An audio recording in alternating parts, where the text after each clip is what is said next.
man who spent the day slapping anyone who uses the word veepsteaks. Adam Carolla. Yeah, get it on. Got to get it on. Our choice, we got to mandate you get it on. Mayhem Miller's in the studio. Fan favorite. Everyone loves Jason Mayhem Miller. Yeah. All right, I don't read the comments. No, they love you. And Erica Rhodes on a roll, everybody. Aww. I mean, just got heat. Late night with Stephen Colbert. America's Got Talent popping up. It's good, right? Thanks. Yeah, it feels good to have a little momentum. Yeah. Yeah. It's kind of weird. It could never really figure out how that works, right? Yeah, I have no idea. You bang around for extended periods of time. Stuff you think's going to be something is nothing. Yeah. And then all of a sudden, like a couple things come together, and you're out there, man. Yeah, and it's weird because you try so hard sometimes, and then sometimes when you stop trying is when things happen. You know, like I wanted late night sets for so long, and then they asked me a week before because they had a fallout, and they're like, Right. "Can you come and do it now?" And I was like, "I don't know." Right. And then somehow it came together at the last minute, but I only ran it 3 times. The Colbert set. Yeah. How, and it was a great set. Oh, thanks. I watched it. You did? Yes. Oh, thanks. It was a little dark for the crowd. Well, how does it, how does the vetting work? There was very little vetting. Oh, that's nice. I submitted a tape, and they were like, that's the set we want. And then I took out the jokes that I did on AGT. Right. So that was kind of what lightened the set. Mm-hmm. And so it was basically just most of the dark stuff. Mm-hmm. And I ran it a lot on the road, but I never ran it as its own unit. So that's kind of different when it's 5 minutes versus them getting to you've know done all me. the different jokes on the road, but you didn't do it as its own separate set. Yeah. And so Colbert's about 5 minutes, right? Yeah, 5 minutes. And AGT's 2? 3. 3? Yeah, or 2.5 to 3 minutes. Well, as Mayhem Miller will attest to, you can find out a lot about somebody in 3 minutes. That's true. Put them in the ring for 3 minutes. You'll find out a as lot. Simon Cowell says, 2 minutes can change your life. Oh, my goodness. Yeah. Yes, it can. I can't figure him out. I just wish I felt that good about myself, I know he has a lot of confidence. Yes, he's very bold. Yeah. I always admire people with that's I kind do of too. what my set was about, is like I look at people with confidence and I'm like, where does it come from? Like, is it learned? Like, do you teach it yourself? Well, let's try to figure out what confidence is, or what we're talking about here, because I don't know. Now, one would say to climb into the octagon. Now that takes confidence, you know, and to climb into a race car or to get up on stage and do an hour of material, that takes confidence. So now all of us in this room possess that, but is that confidence or is that competence? Because I can build houses, but that's competence. It's not really. I'm confident in my competence, but it's only because I know how to build houses. That's what I tell people when they say comedy looks so scary. I'm like, well, anything's scary if you don't know how to do it. Right. But then there's the people. Now, so I'm not jealous of those people. The people I'm jealous of is when you're standing in line and at like Starbucks and someone slides in front of someone and you hear that woman go, "Excuse you." I'm like, God, I wish I could be that. I wish I could just yell out, "Get the fuck behind me." But I just sit there and look down. Like I would go, maybe they have an ill child. They probably didn't see me. It's just going to take. You don't think that's just arrogance, or I don't know. Arrogance versus confidence? I don't know where they cross, Right. Yes, it's a little stupidity. I mean, it is a little stupidity because stupid people just say shit out loud all the time. And stupid people tend to have more confidence. I think. Oh, That's my the God. thing, right? I'm sitting right here. You guys can stop talking about me, all right? I mean, like, I have the opposite Starbucks problem. If someone slides in front of me, I'm like, hey, bud. I have to, like, pull it back so that I don't scare them. Yeah, so I don't cuss about. My whole really? life is like keeping a pit bull in the back of my head, like chained up. Like keep him back. Because then I get in a fight or something. Then you're fighting at Starbucks. Man, you don't want those straws, all over your knees. So, all right. So I can't see. It's hard to define because I would never. I will do whatever, whenever, all the time. No problemo. I don't have fear. Yeah. And I will do stuff. And like, I did a professional car race once that was in a insane car on an insane track. And I just said, sign me up. I'll show up. And then I showed up and I was like, holy shit. Like, this is scary. But I said I'd do it.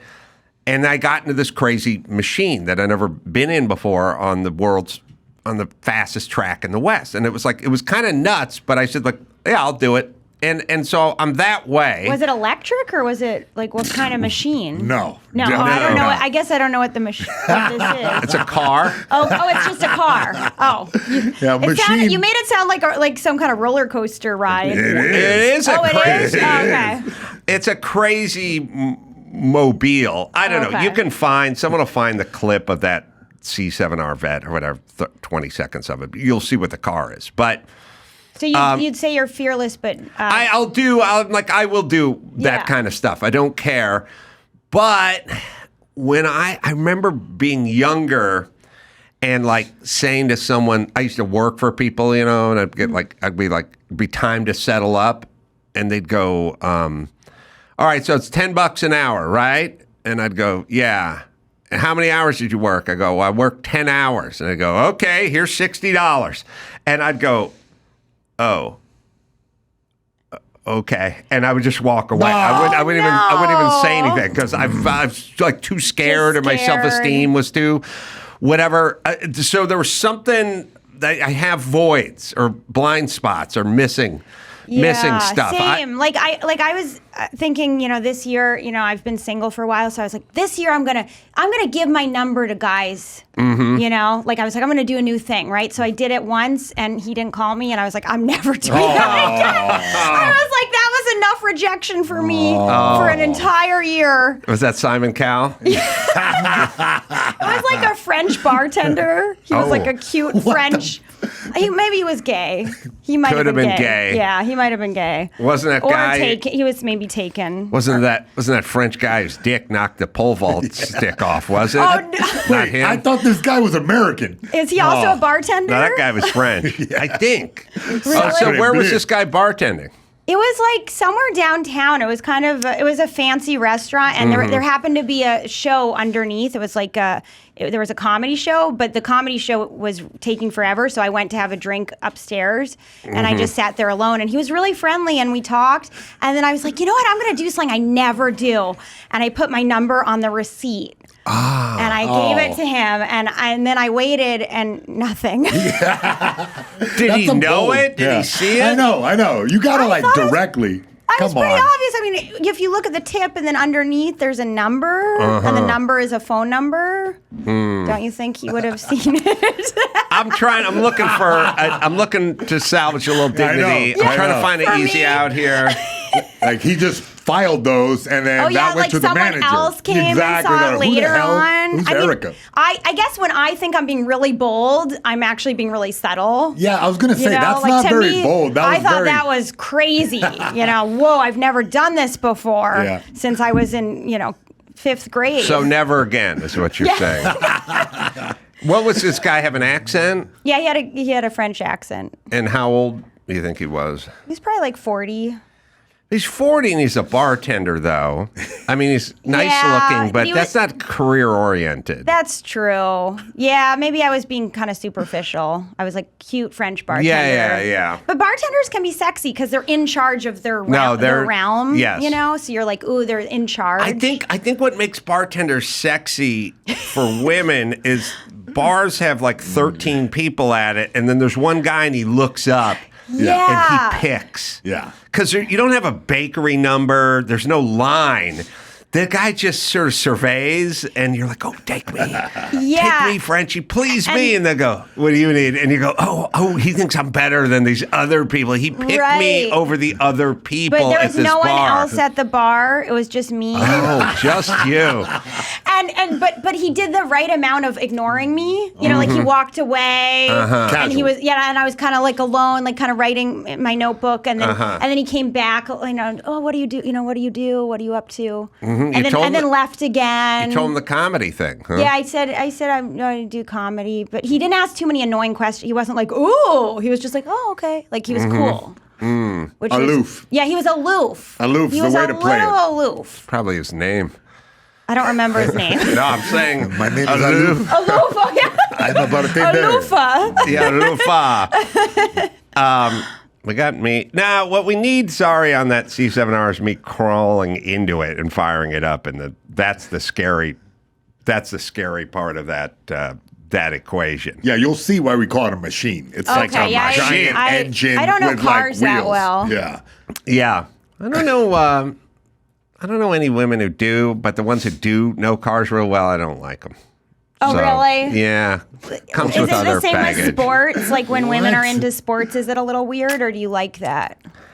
I mean, you always try to, you think about, well, wouldn't it be great if your woman was really into all the same shit you're into? But then, I don't know. Weird. I'd be careful what you wish for. You know what I mean? Yeah. Like guys, it's like guys who golf with their wife. Like they invented golf so you could get away from your wife, drink beers, and talk shit about your wife, but you actually had an activity to justify. But the ones who wife like to golf, now there's no escape. There's now no you escape. have to start knitting. That's right. Find some activity. To go knit. So this guy probably had a girlfriend. Yeah, maybe he was married. I didn't really look at his fingers, but maybe he was married. I don't know. But I admired men more after this because I was like, men have to put themselves out so much more than women, you know, to let women know they like them. And I was like, that takes a lot of confidence for men to ask women out. I don't know. I admired. Once I did it once, I was like, whoa, how do they do this all the time? I think when I have a vague recollection of when I used to teach comedy traffic school, and there'd be I'd hand out the certificates or whatever, and then at the end, I think there was a comments page or something, and there was a really cute chick in the class, and she made some comment and like put her phone number next to it. So I called her, and then she pretended like she never did it. What? It was weird. That's so weird. Yeah. Did she change her mind or something? So weird. That's a boyfriend. I've had it happen once. You tell me. I took a Groundlings improv class. It was like the Groundlings classes were sometimes like a year and a half in between basic and intermediate or intermediate and writing lab or whatever. They had these big, long periods of time. And so in between, they would offer you can go to Mindy Sterling's class in the basement of the church with the big gay ribbon on the side of it on Highland, and it meets on Saturdays, and you can go for free. Oh, wow.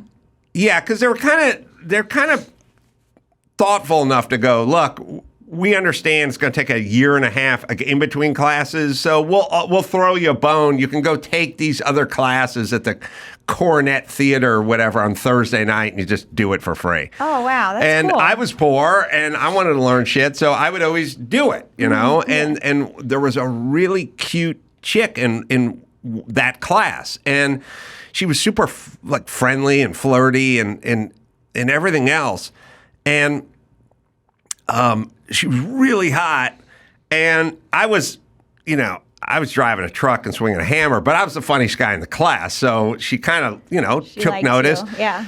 And she was like, flirt the whole time, like super flirty. And I know her name. Oh, God, I got to think who she was. She was an actress. She did stuff, and she was also married to a guy who was a quasi-famous actor. Was she married at that time or no? Yeah, well, at the end of the last class, we're walking out to the parking lot, and I just said to her, hey, it seems like you looking at me, I'm looking at you. You know, maybe we get some lunch or something. Was that the exact line? Yeah.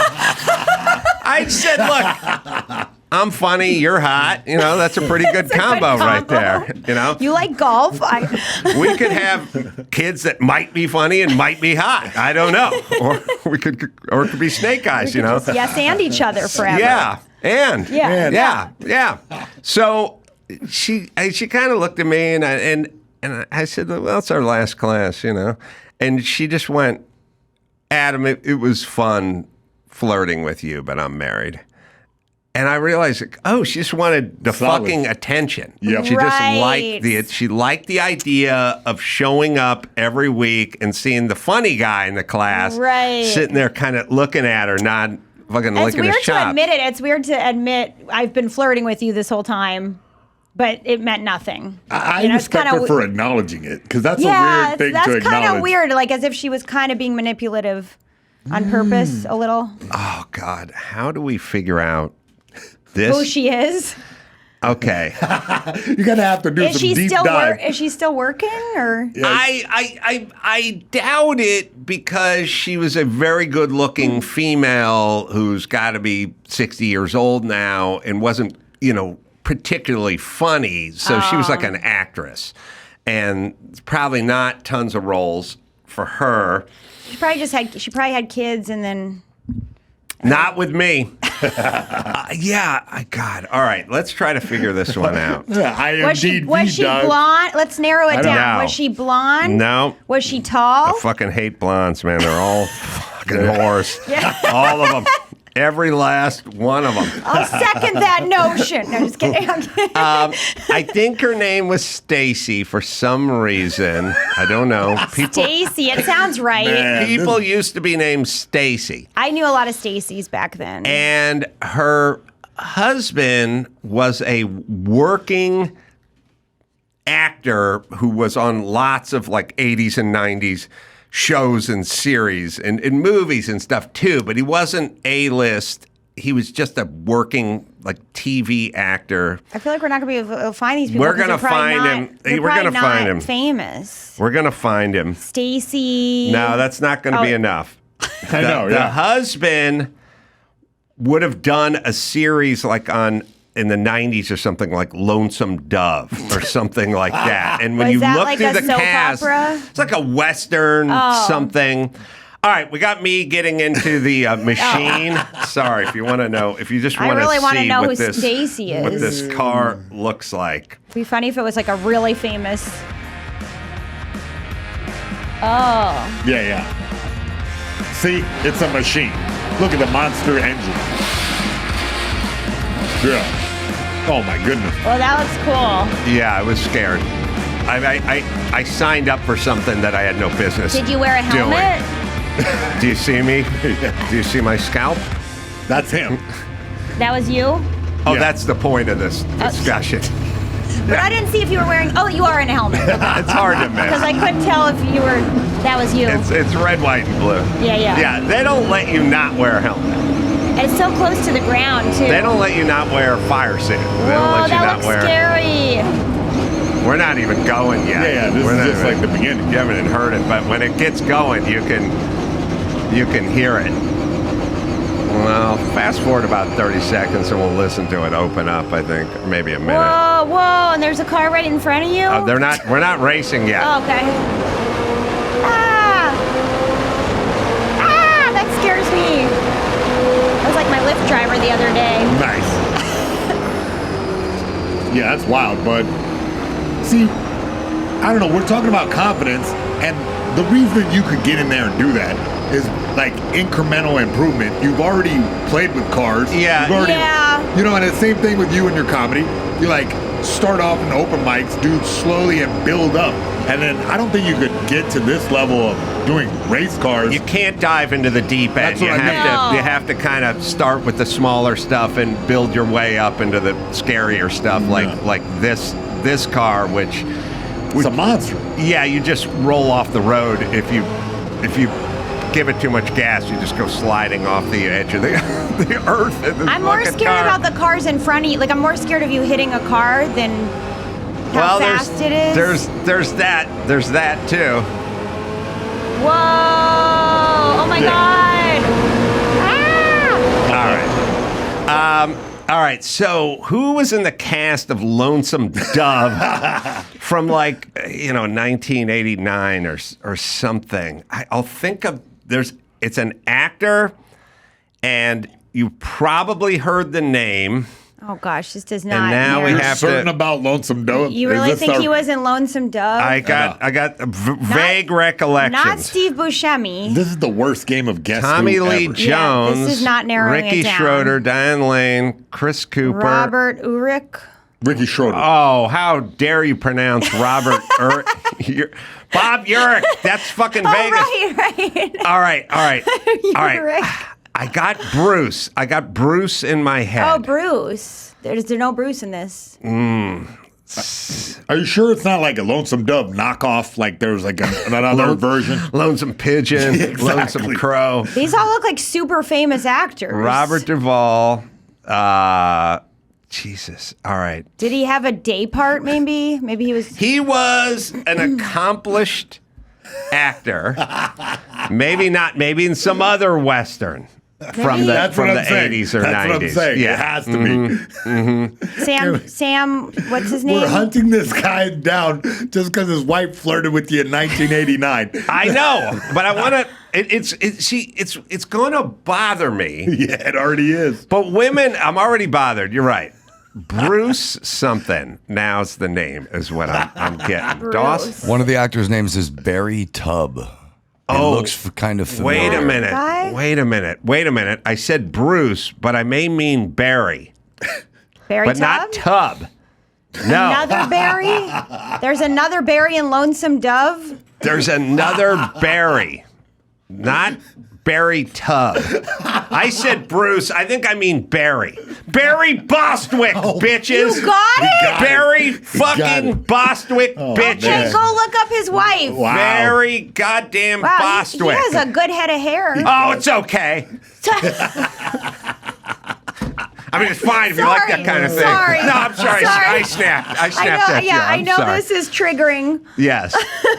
Wait, is her name Stacey? Stacy! Stacey Nelkin? Is that her? I don't know what her last She looks like she's not doing great. Not very blonde.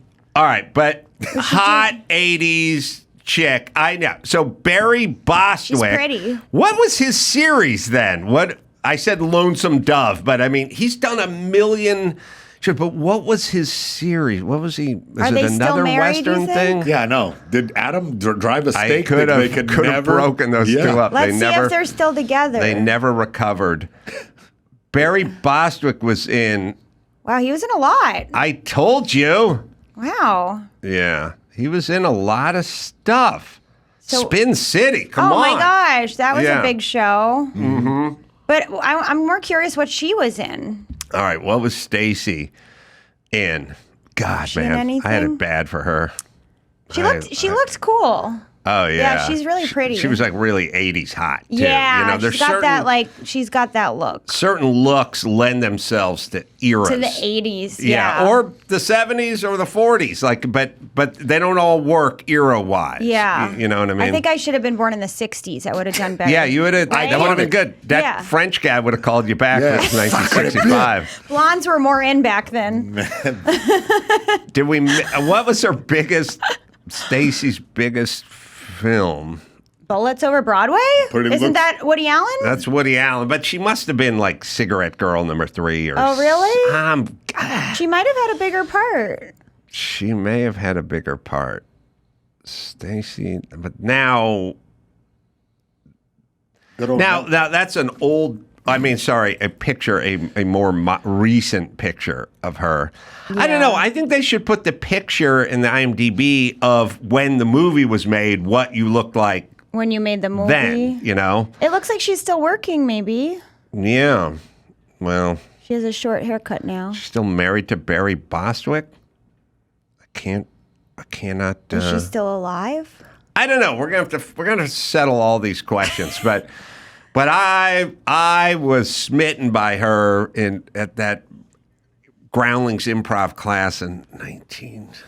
That's 87 or something. Like it was a long time ago. Did she have that hair that was like really poofy? Oh yeah. Yeah. She had good 80s poofy hair. She had a real hot body, and she was real pretty. Aww. And but she's married to Barry Bostwick. Married to him from 87 to 91. You may have ended this marriage. Oh my gosh! It ended. Well, she was a flirt. Yeah, you met her. See, the timing was off. Relationships are all about timing. Yeah. My timing was off. So, and is Barry still working? Am I still working? I don't even know what I'm doing in this equation. If this had occurred during social media days, you could have kept track of when her relationship was crumbling, right, and then slipped into her DMs at the appropriate time. You're so right. Right? But because you guys didn't have social media back then, it ruined your chances. I wasn't doing jack squat in 91 was the problem either. But she was like a working actress and he was a working actor, and she may have liked me some, but she wasn't going to put up with my driving a pickup truck with a lumber rack on it. I drove He's like, you're cute, but call me in 25 years. Call me when you have a car that has two separate seats, not one bench with call me when you get a headrest in your vehicle, not just one bench with no headrest. Oh my gosh, is that what you were driving for a while? I had to drive a truck for my living, Oh, for your living. Okay, yeah. Yeah, I had to drive a truck, and I couldn't afford a second car, so it was a lot of picking up chicks on dates with a truck that had I had a lumber rack on it too. I had a big rack on the top, and I had a bed box in the back too. So pulling up in like really utility truck, Do you feel like women lost interest if they saw that, or did they judge you on that? Or it wasn't a panty dropper. I think there was probably some judgment going on. Yeah. I think that bringing them home to an apartment where you have 3 roommates, stuff like, could I interest you in some tap water and top ramen? Come back to my pad. I got half the futon. Did you have a bed? Well, I shared a futon with another guy, so we both slept on the same futon, and that lasted for a while. Oh my gosh! At this point, I was probably in maybe a rented house, like a miniature house in the valley with like 3 other guys. Like it would, it wasn't attractive to women. If there's a guy in the bed with you, it's the futon. Yeah, sorry. Bed sounds gay. Yeah. Futons.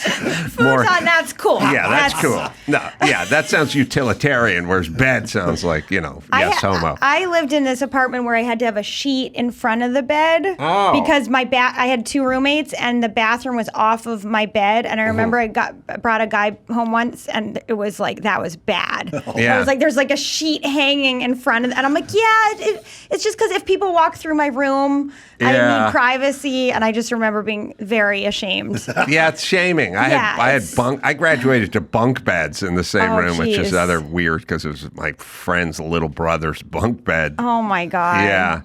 Sheet's cool because we brought home a Jewish guy. You could have sex through it. But I think the rap on me, I think the deal with me is I was funny and so people liked me. I was good looking and fit, even though I didn't think I was, but all I did was work on my, build houses all day. And I was like funny and could do stuff and everything, but I didn't have any money and I had to drive this pickup truck everywhere.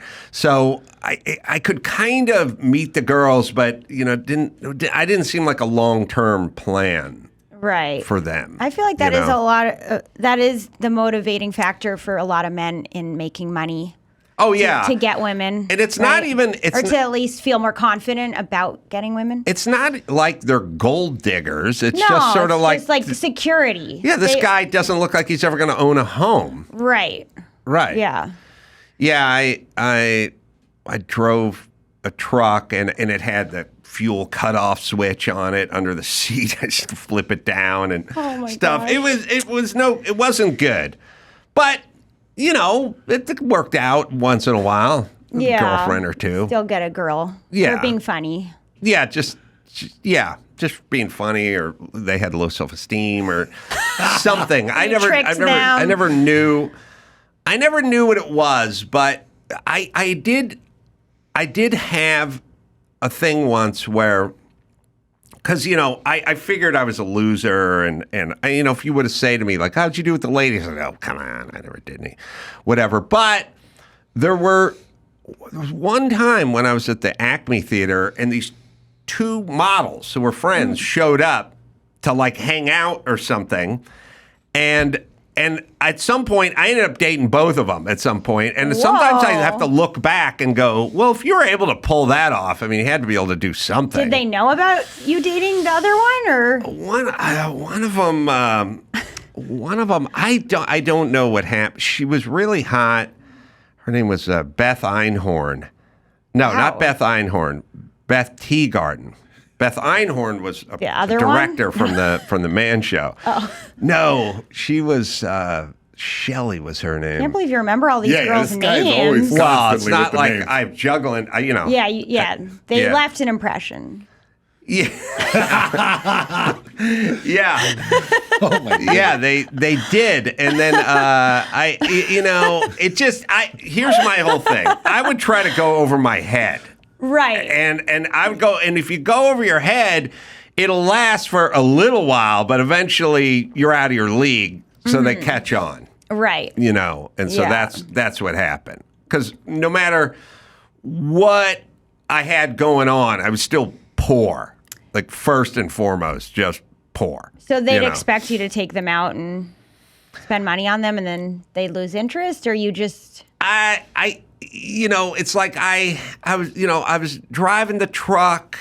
It wasn't a particularly nice truck. It was a mini truck, This truck keeps getting sadder. I know. I had a, rented house with a bunch of roommate dudes in it. It's just not sustainable. It didn't feel like a big picture kind of situation, Plus, I was like talking about doing comedy, but it'd been like 8 years and nothing had happened, and no money or careers, nothing popped. There's no... I was teaching comedy traffic school. I didn't have like, oh, come see my shows tonight at the Improv. I sold out, 2 shows Saturday night. Like, there wasn't any of that. It was like no money in the comedy department, no success in the comedy department, and then the pickup truck. At least you knew they liked you for you back then. Yeah. But my goal was... it's an innocent time when you're like, oh, she likes me. They just like you. Yeah, but right? Or you still think you tricked Jason, them? do you need to be... I never needed to be liked for me. I never thought that was... I never liked that. Really? You don't want to be liked for... No, I think people would say to me all the time, like, oh, those girls are only talking to you because you're on MTV. And I'd go, that's why I got on MTV. Like, that's why I wanted to do this. It's not like it's not like you changed. It's just that... Yeah, well... Because, like, being successful is part of who you are. Right. And so even, I think that, like, when you're trying to build up something and you're having the truck and you're, like, trying to, like, build up, some women will notice and catch on to that and, like, grab a hold and realize that, oh, this guy's going up. But then...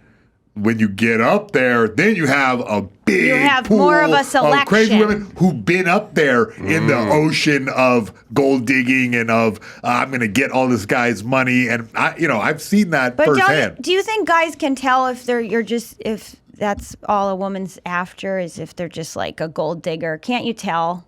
I can't. Oh, you can't? But I'm naive. Yeah, me too. Once you get up there, you're just like, here's my money, take it. Yeah, I never break it down. I just figure either they want to be with you or they don't want to be with you. They're good looking. They have options. Yeah, that makes sense. Yeah. Barry Bostwick's latest role was from 2023. Did he remarry? Is he remarried? For Outlaw Johnny Black. I don't know. I mean... Oh, he was in Outlaw Johnny Black. Oh, okay. Barry Bostwick. All right. Oh, he's even on the poster. Probably the bad guy. I mean, Barry Bostwick's IMDb must just be 200 projects, right? I mean, hasn't stopped working since 83. How old is he now? Like 80? No, I don't think so. Younger because he couldn't have been that much older than Stacy. He looks like he hasn't aged. He looks the same in this photo. He must have just done every film. I can't believe it pulled his name out. But the crazy thing is, I was on Bruce, and Dawson got me to Barry because he randomly picked out another guy named Barry. But not Barry. It wasn't Bostwick. random. There was no Bruce in the cast, but there was a Barry. And I thought maybe you were confusing. But there were two Barrys, huh? Well, he picked out another Barry. Yeah, a guy named Barry Tubb, who's vaguely familiar. Yeah, I banged his wife back in the day. Yeah, probably. Yeah, Barry Tubb. Boswick. I mean, is Barry Bostwick just hasn't stopped working 40 years? Is that basically his thing? Seems to be like a decade break. Does he always do Westerners? But it seems to be Western. No, yeah, he none does of this everything. is in order. Yeah, pretty much. I guess since the Rocky Horror Picture Show, he's been working. Wow, that's pretty much impressive. Since 75. That's like That's a crazy good first project to have, though. Non-stop work since 1975. Wow. That guy's a mule. Impressive. I know. He was in Weekend at Bernie's too. Hell yeah. Wow. Am I the only one who's in this building that's heard of Barry Bostwick? I kind No. of vaguely. We all know about him now. I That's recognized right. him in the picture. You did. Yeah, I recognized him. Maybe you're confusing him with Michael McDonald of the Doobie Brothers. Do they look the same? They do. They do. Really? Mm-hmm. I don't know him though. He's 79 years old. Okay. Oh, so I was close. You're close. I said 80. You're on. You're right. Yeah. He was quite a bit older than Stacy, I guess. Yeah. His first movie was in 71. So he's talking about 53 years of uninterrupted work. He was also in Weekend at Bernie's 1. Oh, what? Wow. Yeah. But everyone knows 2 is the better. Yeah. We got All right. Bernie. So that's Barry Bostwick. Kyle, you heard of Barry Bostwick? Yeah, of course. See, I know what everyone knows around here. I know who knows what. I can't say he's a famous actor, but he's an actor who's had uninterrupted 50 years of acting, and he has alliteration, Barry Bostwick, which is always good easier. name. It's always Yeah. easier when there's alliteration there. But he probably is famous just with people that watch his stuff. No, you think he's not? No. I He's not a name? I can't figure out how people know what Oh, is that his new? and what Is they that know. his new wife? Yeah. All right. He's a real player. Just got his new gal. What? Are they Wait, going that- strong or two what? wives in 20, 30 years, Well, that's 40 not- years? Those are the only ones he married. Look at him. He's got the player energy. Oh, yeah? When are you going back to America's Got Talent? I can't say when, but I am doing the live shows. So they Yay. picked 44 acts from the first round. So yeah. So you're going back. I'm going back. I'm doing the lives. And where they do the live show? I actually, good question. We did it in Pasadena. I wonder if it's the same theater that we did it in before. I don't actually know if it's the same. And you got to come up with a fresh, clean 3 minutes? Yeah, I'm mining some of my old jokes Right. Yeah. because my new stuff is edgier and edgier, and so Can't do that. yeah. You doing any Barry Bostwick stuff at all, or just kind of That's- keeping I'm it down the hoping to- middle? Oh, like Not the whole set, but like a About couple of him? just I'm not What's the saying Bostwick the gig? I'll entire bring him set, up. but I'll bring him I'm up. saying like a couple. something about Bostwick his hair. jokes. Yeah, Yeah, I mean a couple. because it's so topical. You know? Yeah. That's what I'm saying. Everyone wants a Barry Bostwick joke. He's been married since '94. It's to the same woman, so I'm not blaming. I think this one's on Stacy because he broke up with her and then has been married for 40 years now or 30 Oh, years. really? So maybe she was a real slut. All that flirting, and he finally got wind of it. All Smelled that. those improv classes. Yep. Yeah. I've heard that Groundlings does a breakup relationship sometimes. Oh, really? I've heard. Oh, really? Multiple That would make sense instances. because it's time consuming. They're there a lot, all day. You spend a lot of time. It's a little intimate. You kind of learn Yeah. about the people. You're working together on stuff. You're creating something together. It's like a film set, maybe. Yeah. Makes sense. Yeah. Yeah. That's probably why I blew Paul Rubens. checks out. Because I was like, you're not even gay. And I was like, yeah, but it's all the time, you know. All right. Now, what's Stacy doing then? Is she acting too? She's breaking up marriages left and right. She's wrecking homes? Yep. Adam, we got to talk about your hypervigilance, man.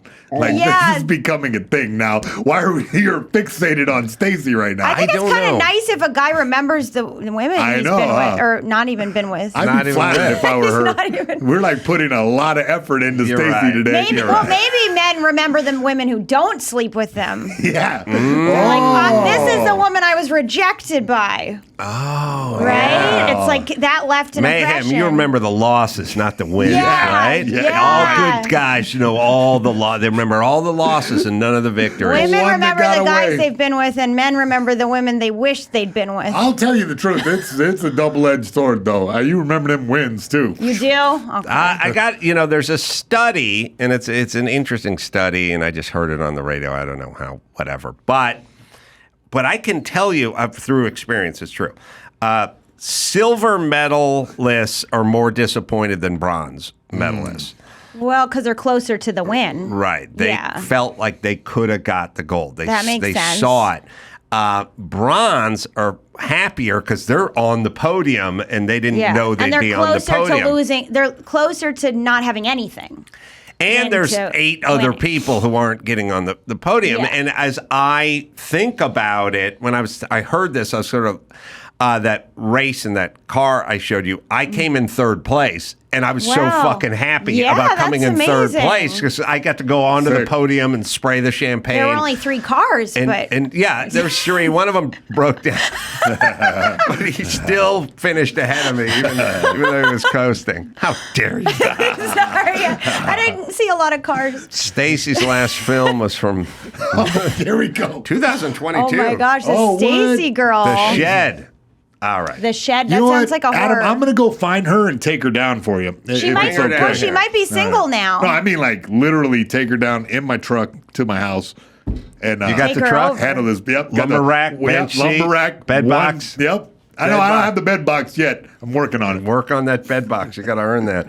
All right. We'll take a break. Mayhem's got some news, and we'll do that right after this.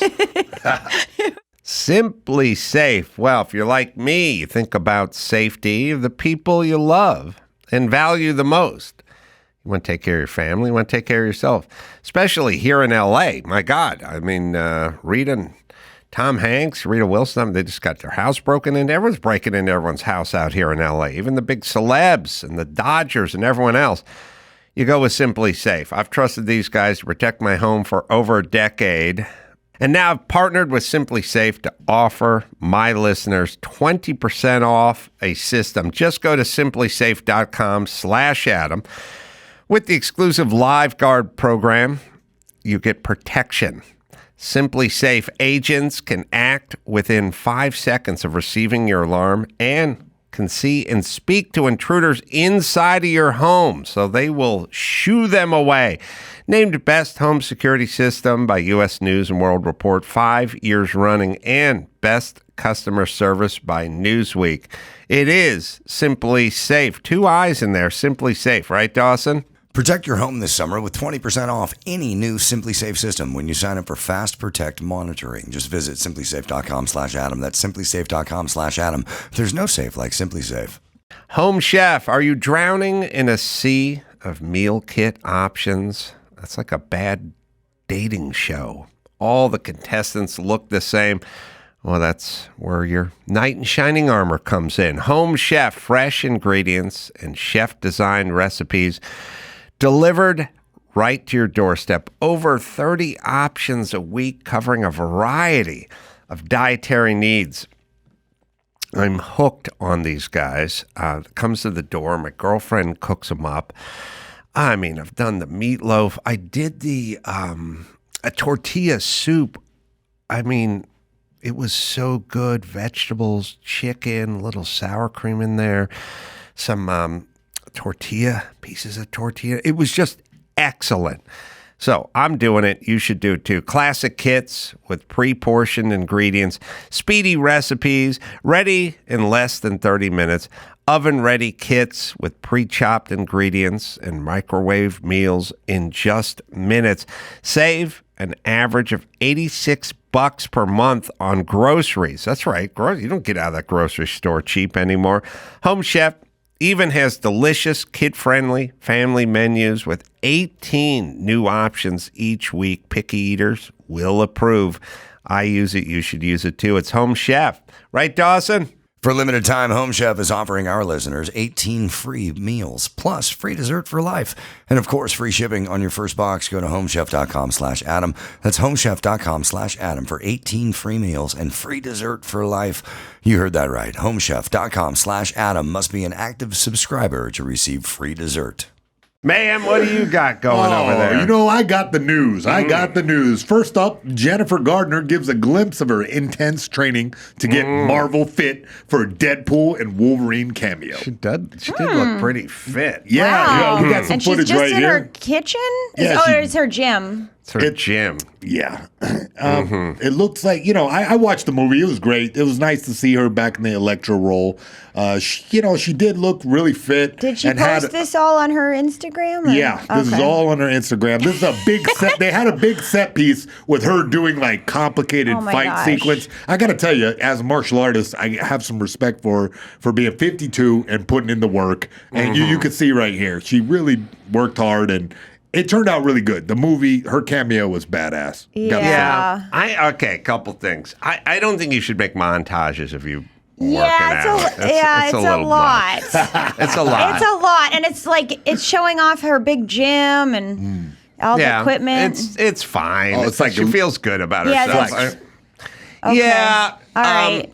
But she does have a nice gym. yeah, she got a nice gym. Oh, she's even doing the Norma Tech. You saw that? That's some recovery stuff. You know what I don't really get? What I don't really get with a lot of these movies is they go, look, we're outnumbered, and whoever it is that they're going to attack has all these magical wizard powers, and they can turn everyone into ash and dust and stuff. And then at some point, they go, what's the plan? Because they go, we're going to get slaughtered. We're outnumbered. And the plan is at noon, we'll just drive through the front gate and then we'll get out of the fucking van and there'll be 6 of us and there's 150 of them. And then we'll just beat the shit out of all of them. And it's like, that doesn't feel like a kind of a plan for having way less people and them having way more that happened a lot firepower. In Game of Thrones too, which I know I'm late to the party, but it was a lot of that. Like huge groups and then 3 of them fight them off. Yeah, there's a strategy where like one of us dresses like an old lady and knocks on the door and they open the door and then we get in there and I set up a zip line and but they do a lot of like, this is never going to work because we're outnumbered, we're going to get slaughtered. But their plan in that movie is to just drive up the main road, go right into the center of the fort, get out of the minivan, and then what? And then every gun was trained on them, but then they just beat the shit out of everyone, which it just didn't feel like strategy. It's not realistic. The plot armor is very strong. Wait, what was this movie called again? Deadpool and Wolverine. Oh, I can't watch those movies. They're too violent for me. Good, you're right. Too much blood. It's just all violence. It is. Now, here's the thing. Yeah. Also, look. Barry, what's his name isn't in there? Bostwick had a cameo. That's not why I want to talk about it. I knew you wanted to keep 50 talking. years of work. Non-stop. Okay. Wolverine has the claws, and then he stabs you. In which case, he stabs. He's half wolf. Yeah, or Wolverine. Yeah. The animal. Half Wolverine. Wolf. Yeah, half Wolverine. So he stabs you with that, and then Deadpool has a samurai sword, and he stabs you with that. Yeah. And then when they fight, they both stab each other. Yeah, too much maybe blood. an average of 175 times. But both of them rejuvenate and regenerate, so it doesn't affect either one of them. Yeah. So I have no fucking idea why are you guys fighting? There's nothing. They keep bashing each other. They stab him through the chest, 30 times. And then he always comes back to life. Then they're driving home the next day, like that afternoon. No stakes There's nothing. Then. Yeah, so it doesn't kill them. It doesn't. Why are we writing this? You have to figure it out. Like I can't. I'll tell you the movies I'm always out on. Yeah. I don't get what the rules are as to what kills this person. Yes. Because there's some part where it's like the evil guy. Yeah. He like jumps up, grabs a commercial airliner and throws it with one hand at the other guy. But then at some point, the guy breaks off like a parking meter and tries to bonk him on the head with it. But that can't do anything to him. Well, is there like one thing that kills them? They're weird because it's like they have superpowers, but they also get hurt. And then when they get stabbed, they go like, oh. Except for they've been stabbed 200 million times. Why do they keep stabbing each other? They can't be killed. It doesn't do anything. It's just a shitty piece of writing. Well, that's like what I liked about Game of Thrones because they did have rules about what killed people. Yes. You know, how did they kill the I have my comic book hat on, okay? Yeah, okay. Oh, yes. Okay, the healing factor is different with Wolverine as it is in Wade Wilson, okay? Deadpool got his healing factor from a series of experiments. Wolverine got his from a natural mutation, all right? Okay. So now Deadpool can regenerate if you cut off a piece of whatever. If you cut off his legs, it takes a long time, but he'll heal back, okay? In fact, in the old issues, Deadpool got chopped up into different bits, and one lady saved him in a refrigerator, different pieces of him, and then made evil Deadpool. While, Wolverine has adamantium inside his bones that keeps all his bones together so he doesn't ever really deteriorate. You understand? And he's lived since the Revolutionary War and just like 200, 300 years old. Deadpool but he still looks, or Wolverine? That's Wolverine. Now, Deadpool Wolverine is a more recent phenomenon and has just come up. Wow, your fucking comics. Wow. Yeah, I didn't really study up for this, but next time I'll give you a full report. I'm just saying, if me stabbing you 100 times has no effect on you, maybe I shouldn't stab you 101st time. And if your sword has no effect on me, then what are we doing? Just working out. How long has this character Deadpool been around? Since the 90s. I used to read his comic books when I was a kid, And his name is Wade Wilson? Wade Wilson, Who was a quarterback for the Vikings? Oh, really? I didn't know that. Wade Wilson was a NFL quarterback. I'm looking at you, Maybe Joe. It's named after in the them. 80s? I wonder if they named it after him. 80s, yeah. Was it 80s through the 90s? handsome? No. Oh, I don't know. I think Wade Wilson was an NFL quarterback. I would say probably played 9 years in the league, and he was on the Vikings at some point. Probably late 80s, early 90s. Vikings, Falcons, Saints, Cowboys, and Raiders. Played quite a 17 Did they do that on years purpose, in the or it was league. just an accident? 17 years. How many years did he play in the league? 17. 17. 17 goddamn years in the NFL, and you name your fucking Wolverine after this guy? 81 to 98. Why don't you name him Tom Brady? Would have been less confusing. No. Okay, so I'm the only person in the theater who's bumped, because when they go, Wade Wilson, I go, that's a quarterback who played in the NFL. So you're for the only one that Vikings. knows that, you think? Did you know who Barry Bostwick was before you came in here? Not really. See, no. I'm always the only one who knows everything. That's true. And that's my lot. That's why I'm tortured by everything. That's why you Nobody can't else. enjoy these movies. Right. So, did they name Deadpool Wade Wilson after NFL Wade Wilson? I mean, you know how many guys on the planet play quarterback in the NFL for over 15 years? There's like 4 people. By the way, there was a big football player at my show in Minnesota recently, and all the guys were going wild.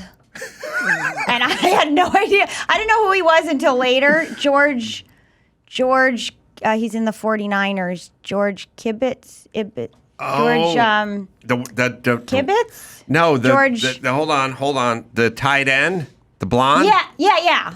You guys have the same color hair. Kittle. Yeah, he's a good-looking Kittle. guy. Kittle. Yeah, we know. You guys Kittle. should have had some blonde kids. I know, but he's married.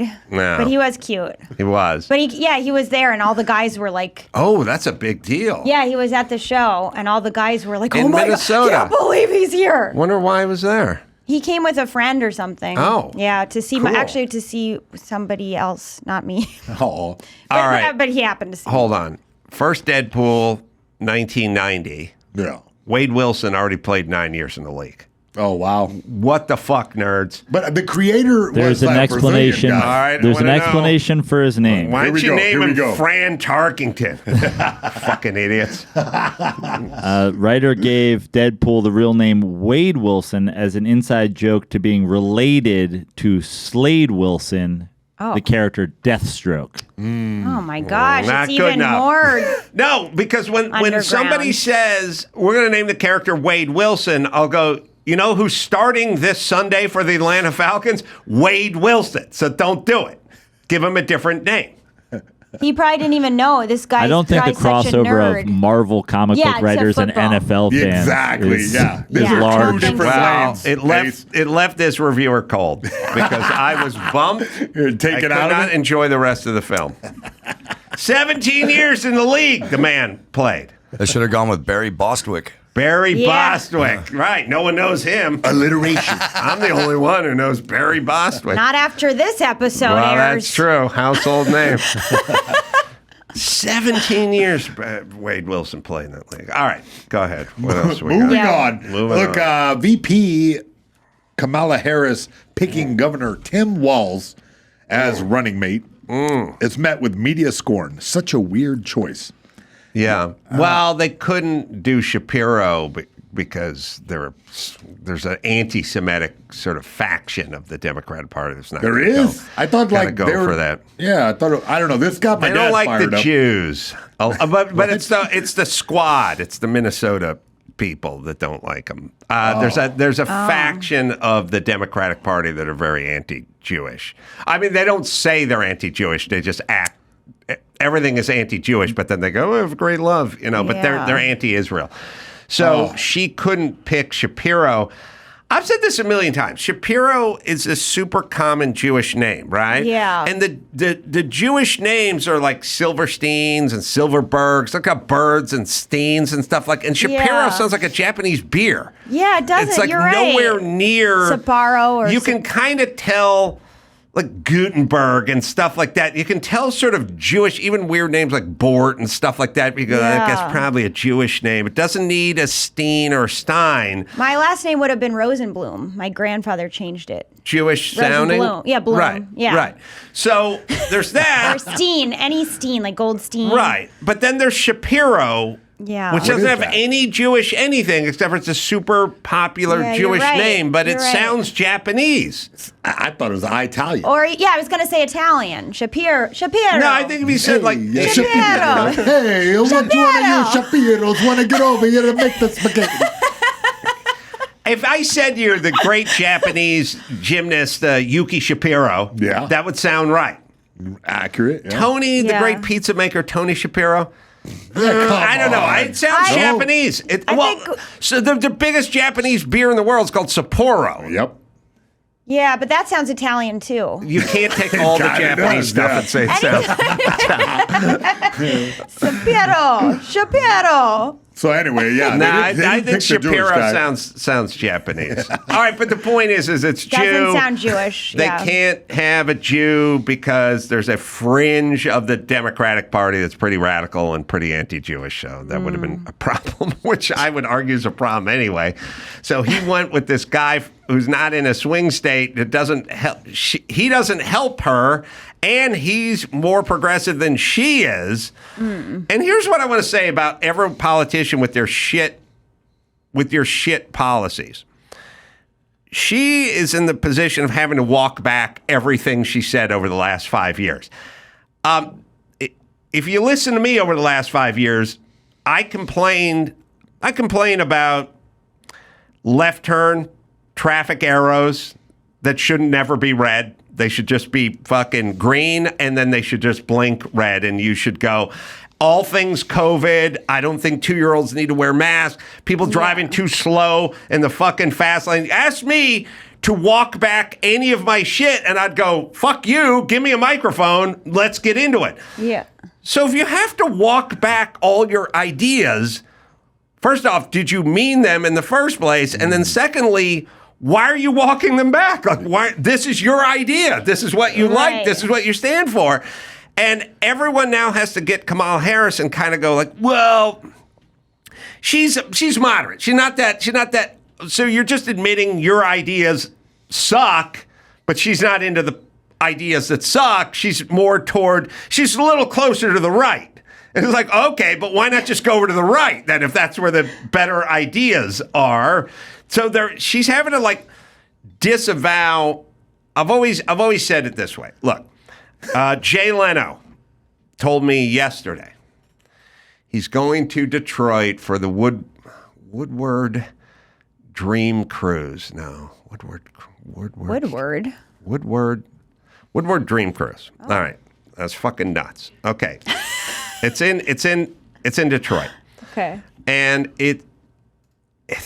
they hold it the same time they hold the Pebble Beach race that I'm going to in the car weekend, which is fucking nuts. It's nuts because the biggest car weekend in the world internationally is Pebble Beach. Whoa. And these fucking shit kickers do this stupid thing in Detroit with their American muscle and all this fucking stuff's retarded. Who cares? No one gives a fuck. There's no racing. There's nothing any good. It's just dumb guys driving Mopars.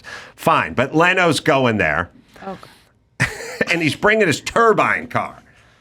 And he's going to drive his turbine car, which is a car that Chrysler made in like 1963 that has a turbine and like a jet engine. Yeah. Sounds like a jet engine.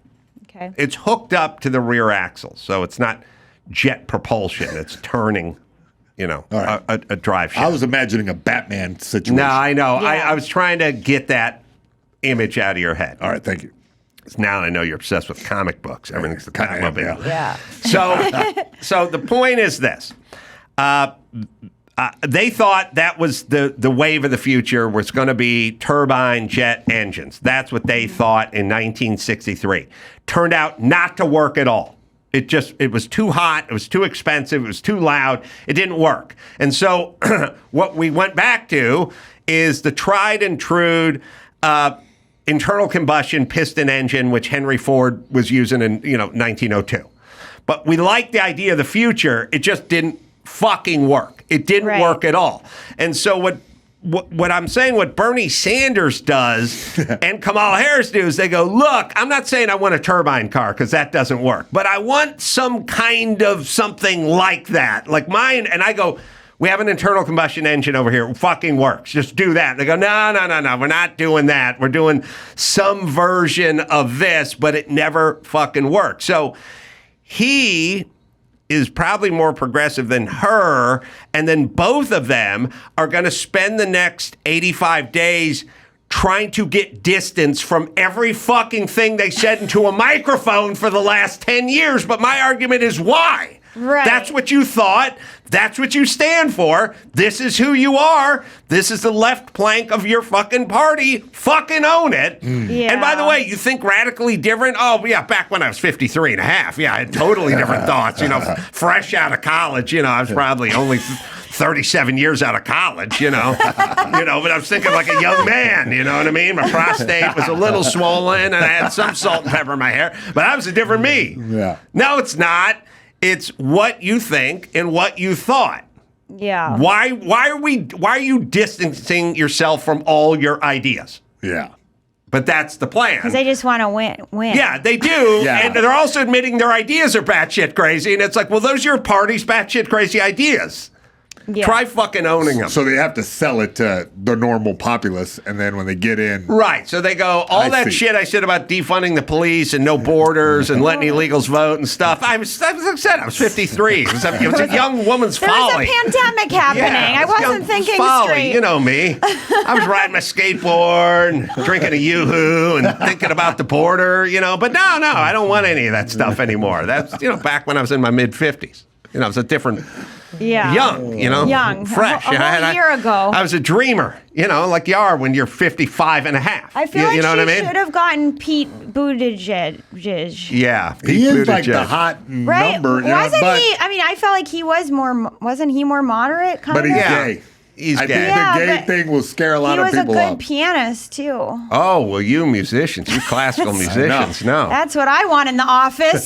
He's Classical musician. He's very poised. Yeah, he was, and I don't know. I thought he was well spoken. Yeah. He is. He's good on an interview. maybe too much, though. But the really telling story about this is the guy who was in the swing state and a moderate was Shapiro, but her left wing is so freaked out about Jews that they couldn't. She couldn't tap him for a running mate. Sad. Well, next in the news, little crime news. Tom Hanks and Rita Wilson's L.A. home burglarized in a SoCal string of break-ins. Oh man. Yep, they're victims of ongoing home burglaries in Southern California. Law enforcement have told ABC News. They'll hit anybody, man. Yeah, I'd known some guys in the joint that were like, that was their whole strategy was to check on people's social media, and when the celebrities would leave, they would go and rob their house. Yeah. Yeah, it was perfect. I think Yasiel Puig got it a few years ago, baseball player. Because they knew they were doing a road trip and they were going to be playing 3 games in Milwaukee, and then this guy's taking pictures with all his jewelry and everything. So they go, well, that guy's definitely on a chartered plane to Milwaukee and is going to be gone for 3 days. So why don't I go by his house and check that out? You'd think they'd have so much security. You know, the thing about security that I've really learned, it was sort of like Trump getting shot in the ear the other week. Yeah, it's nothing. We think we have security. Like everybody, like they always do that thing where it's like Prince Henry woke up in the middle of the night. And there was a guy standing at the foot of his bed, and it's like you have a palace and guards and a fence and stuff. It's like he was just standing in his room beating off with a machete, and it's like, but it's always like.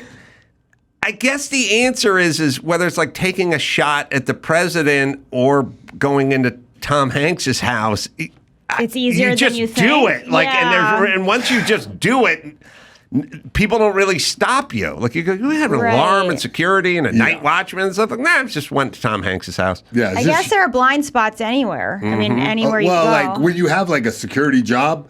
Like the thing about a security job is nothing happens, and then something happens suddenly.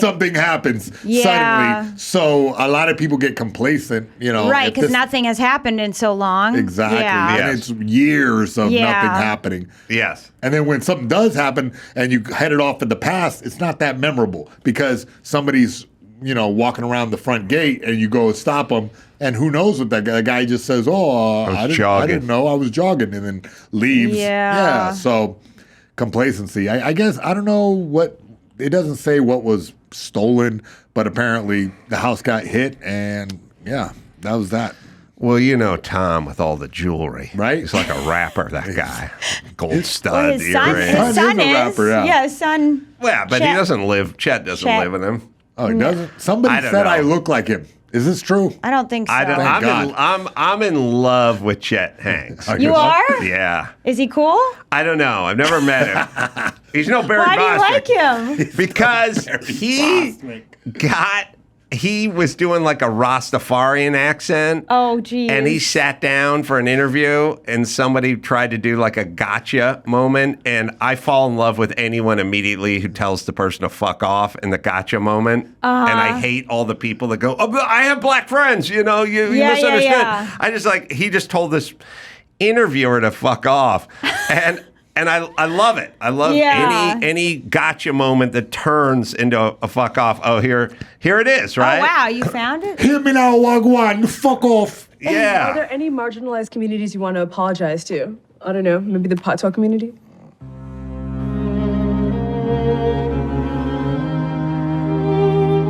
Nah.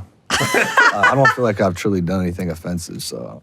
You don't see it as cultural appropriation. You see it as like a celebration of culture. Mm-hmm. And then it's like social justice warriors can like go kick rocks. Yeah. He's cool. Booyaka chop. And then he takes a sip. Boy. Yeah. Yeah, man. No comment.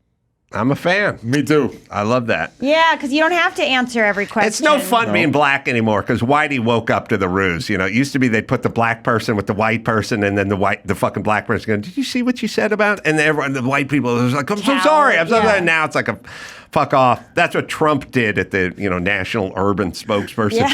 Whatever. He did, yeah. That was so crazy. She's like, I'm fucking getting right out of the gate on your ass. And he's like, hey, you're so fucking rude.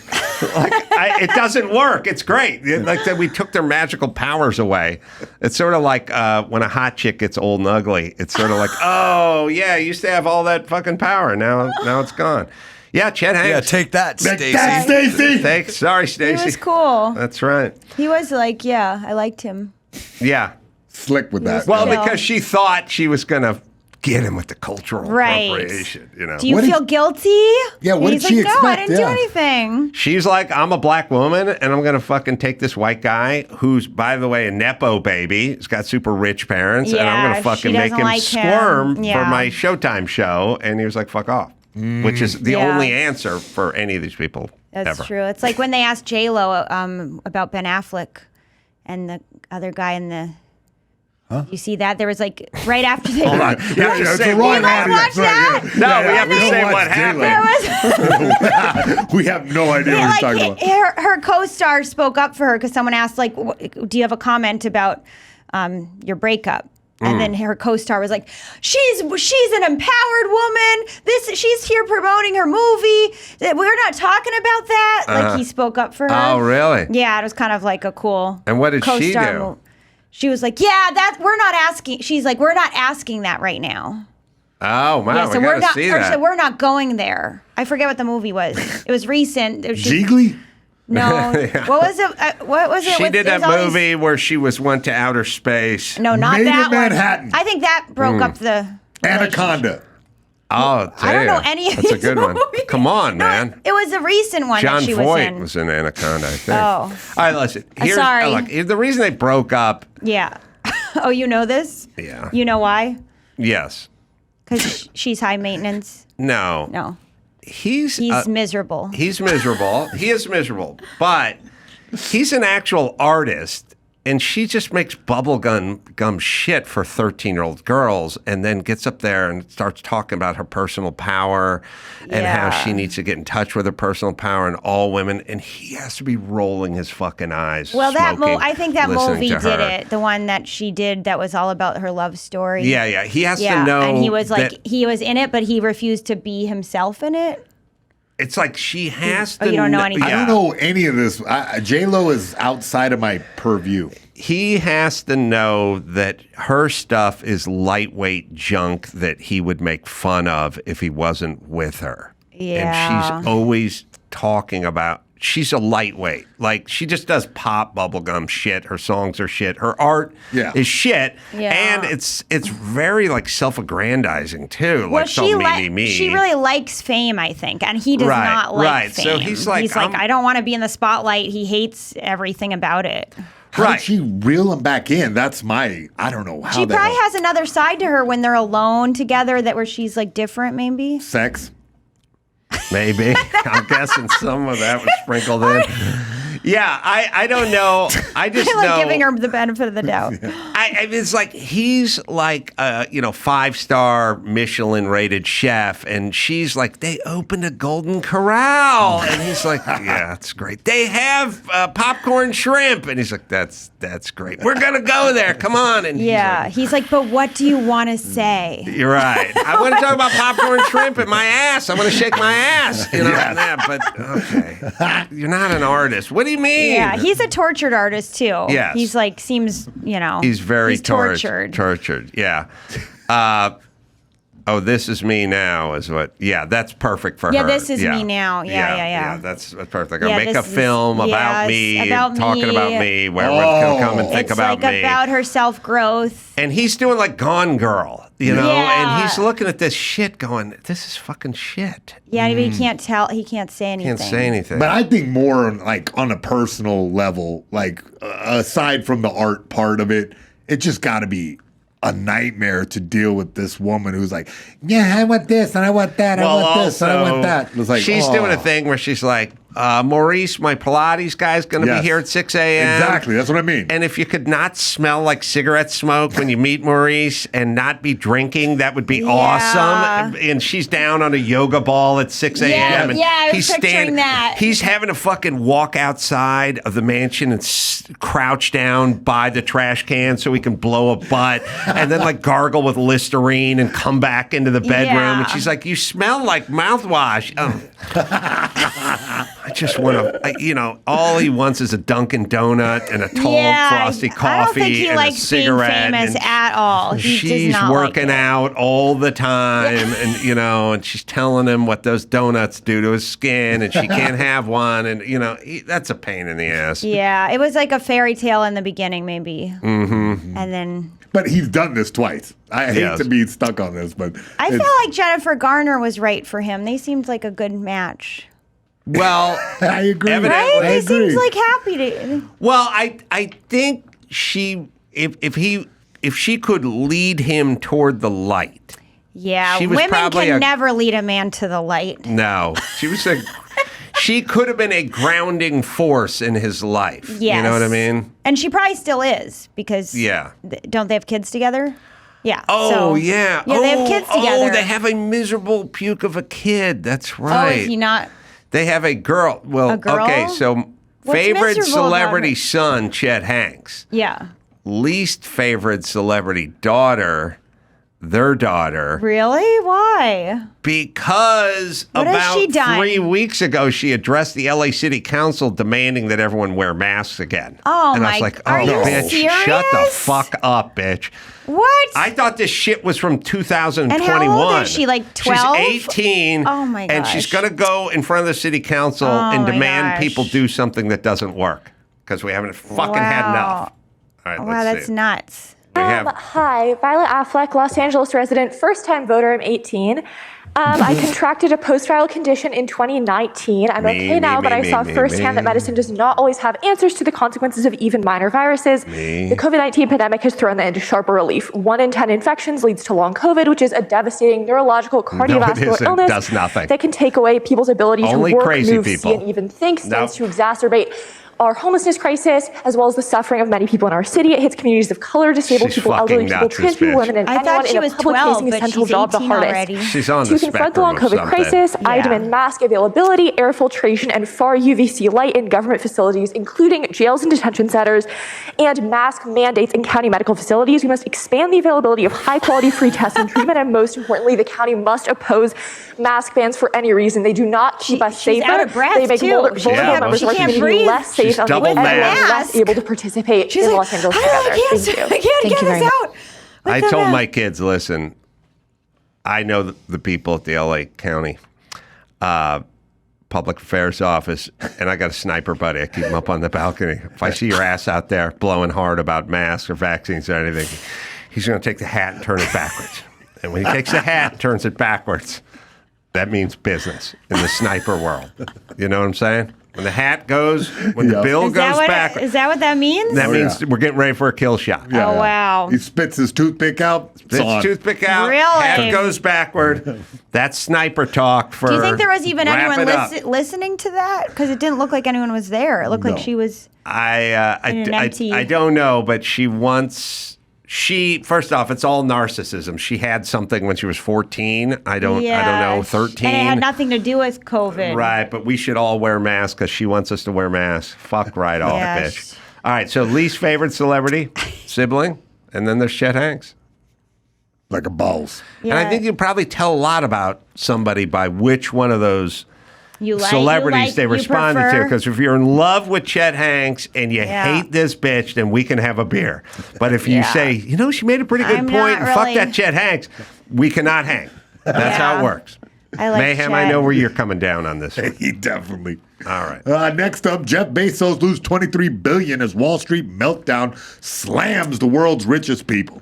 Oh, yeah. Yeah. 23 billion. Yeah, and What was Elon this Musk about? lost a boatload too. It's That stocks tanked and whatever. He lost 23 billion digitally, but until you sell off, you didn't really realize that loss. Okay, so buy the dip, baby. Buy the dip. Buy the dip. He's fine. Yeah, he'll land He'll on be his all feet. right. I'm not worried about him. Do you feel like Lauren Sanchez dresses inappropriately for a 56-year-old woman? Maybe a little. Well, I don't know. What do you think's appropriate? For a 57, she dresses like a 19-year-old Puerto Rican I prostitute. think I have to see a picture. Yeah, I Her don't know. tits are always out. Oh, really? Yeah, I midriff need showing. a picture, an updated picture. Oh, If you have, but she works out. She does work out a lot. She looks like a bodybuilder. If actually, you have fake tits, should you be pushing them out so hard? I feel like you got the fake tits. Now you got to quiet it down a little bit. Yeah, it's a lot. It's a lot. It is a lot. I think she's lot. more trying to show off her stomach than her tits, though. Like her abs. Oh no, she's showing off everything. She's 56-year-old woman, though. I'm just saying. But she doesn't look 56. She looks like she's in her 40s, kind of. Right? No. I don't. She looks like a lizard person. She looks like she's had a little work this might done. just not be the best. A little. Photo. It's probably not the most flattering. Yeah, it's photo. not the best. But what's around her waist? What is she? Why is she wearing like a thing around her waist? I don't know, but weird. the question remains. Okay. I just feel like a slightly more appropriate wear than shoving the fake tits in front of everyone all day. It just feels a little. She looks like it is a little lot. thirsty. It is a lot. Emoji of a hot chick. Not exactly a hot chick. You know what I'm saying? Yeah, all right. This is her looking a little more. Oh, that looks. Yeah, demure? that's a hot photo. Yeah. Yeah, that's good. Yeah. You're right. That's better. It's something. That's hotter. So Yeah. they caught her on a weird day with the other thing. Yeah, I'm just saying, you don't have to wear a frock, but something that's a little more appropriate. That's all. I don't know. If she's 56. I don't know how old she is, but it's a little more. Well, and if you're a billionaire, you could afford a stylist. She could just get a stylist to kind of make her look. Maybe she is using a stylist. Maybe you're that's the just not. You problem. don't like the stylist. Yeah, maybe she needs a new stylist. I think she needs a new stylist. She is 54. I overshot by 2 years. Okay. Look, the latest, this one's a shocking one. Chinese-made humanoid robots raise alarms in Congress. A stealth army on our land. So advanced Chinese-made robots with eerily lifelike capabilities are poised to enter the global market. Some U.S. lawmakers are already demanding that they be banned in the U.S., the Post has learned. It's all happening, right? We're not going to get away from this. I don't know, From man. the Chinese. From the robots. Like I feel like my last words, I'm just going to be negotiating with a Chinese robot going, look, if you could, just kill me. I don't know why you have to fuck me and then kill me. Like, can't you just kill me? Yes. Like, please, sir, I'm pretty righteous. I have a family. And look, you can fuck me after you kill me, but this whole thing where you're going to fuck me and then kill me? What's the matter? Can't you just kill So me? you think the sex robots are going to be the same as the war robots? There's going to be some There's not crossover. gonna- Yeah, some commingling, they call it. Yeah, because why? Why make separate war robots from sex robots? Oh, here's what I'm saying. Here's what I'm saying. You got the Ford Explorer, right? And then you got like the Lincoln Navigator, right? Yeah. They're big SUVs. One of them's $100,000, the other one's $50,000. But they're both owned by the Ford company. One's Lincoln, So they build the Lincoln on the same platform as the Ford, the Navigator, or I should say the Explorer. They're a lot of the same parts, same base, and then they give you the nicer interior and the nicer sound system and all that. But the Ford and the Lincoln, same idea. mid-size SUVs, all built on the same platform. It doesn't make sense to just open a new factory and go bespoke on the platform. Right. The sex robot and the army robot are going to be on the same platform. You know what I mean? We're not going to make new knee joints and everything for the sex robot and the whatever. Yeah, so some They're of them going to be built, and some are going to both. have guns. The others are going to have strap-ons. But they're going to be the same platform, and there's going to be commingling and crossover and confusion. I'm probably going to get a sex robot that got reprogrammed to be an army robot, but still has memories. Yes. You know what I mean? And so that's where I get pegged before I get the bullet. Literally. Yeah, no, that's what I'm saying. Okay. So it's starting to sound more like a fantasy than a prediction. I'm fired up. I'm hot under the collar. This would be a great Barry Bostwick film. All right. Our next guests are waiting in the waiting room. I want to give my plugs to Jason Mayhem Miller. Where do we go? Where do we get your Manuka honey? Oh, yeah, Manuka. Oh, I love Samuel Manuka. Manuka. Facebook.com/mayhem. I want some of that shit. People were tweeting me. I'm bringing some to you. Don't worry. Erica Rhodes. Yeah, bring me some of that. Shows coming up at the Brea Improv, August 11th, and then Stress Factory. And that's in Connecticut, the Tempe Improv. So go to ericarhodescomedy.com, right? Yeah, thank you. Speaking of all this fighting in the future, Raj and who else do I have coming in here? Sorry, I got too many people. Oh, Christopher. Yeah, you'll be interested. I'll tell you all about it. We'll take a quick break. Okay. Be right back right after this. O'Reilly Auto Parts are in the business of keeping your car on the road. Friendly, helpful service and parts and knowledge. All the stuff you need to maintain and repair your automobile. I've been with these guys for a million years. I always wear my O'Reilly hat when I'm walking around. People think I'm smart. And I am, because I use O'Reilly. Used to use the one up on Foothill in La Crescenta back in the day. I get my parts. I like to do it, hands-on. They got thousands of parts and accessories in stock, either in store or online. Never have to worry if you're in a jam. The team at O'Reilly Auto Parts can test your battery for free in or out of the car. If it needs to be replaced, they'll help you find it and just the right battery that'll work in your vehicle. Also, windshield wipers replaced, brake lights fixed, quick service. They'll help you find the right part and point you in the right direction of a shop that can help you install this stuff if you need it. They're professional parts people. That's what they are. So if you're a do-it-yourselfer, you can go in and do it, or you can go online and get your stuff. At O'Reilly, it's easy. Stop by O'Reilly Auto Parts today or visit them online, O'Reilly.com/Adam. Yeah, let them know I sent you. O'ReillyAuto.com, O'ReillyAuto.com/Adam. It's time to check Adam's voicemail. Spaceman Mike calling from Florida, former Green Beret, current fireman, love common sense. Just wanted to share with you, I'm driving up I-95 and just saw a sign that said, if you're in a fender bender, move your vehicles out of the lanes of travel. Get it on.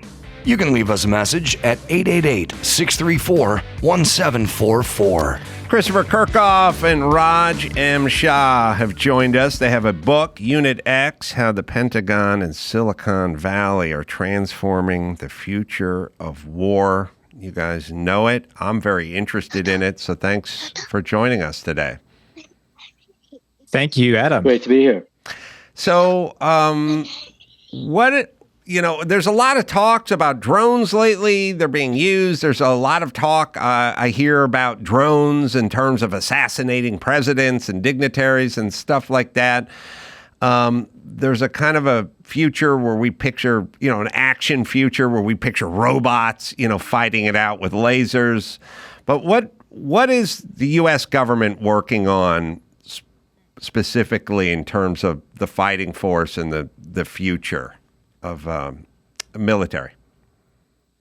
Well, Adam, that's a great question and a very topical one. We've all watched with a lot of attention developments in Ukraine, which in many respects is becoming a sort of battlefield of the future. And just a few weeks there was a really astonishing development in that the United States military provided the Ukrainians with 31 of our most advanced battle tanks. These are the M1A1 Abrams, most advanced battle tank in the world.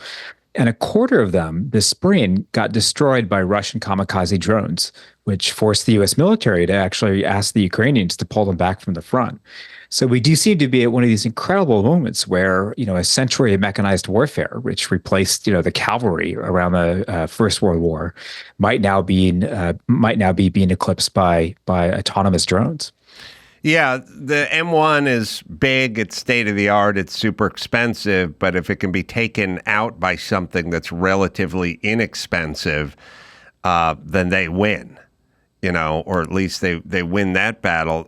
The drones that took out the M1 are made by whom? These are Russian drones. They're made either by Russia or Iran, but they're the point is that they're fairly low cost, and so they're certainly much lower cost than a tank. And so the economies of offense and defense are changing here. This is what's really important to note. If an inexpensive drone can take out an expensive tank, that of course gives an advantage to a less resourced, less sophisticated attacker.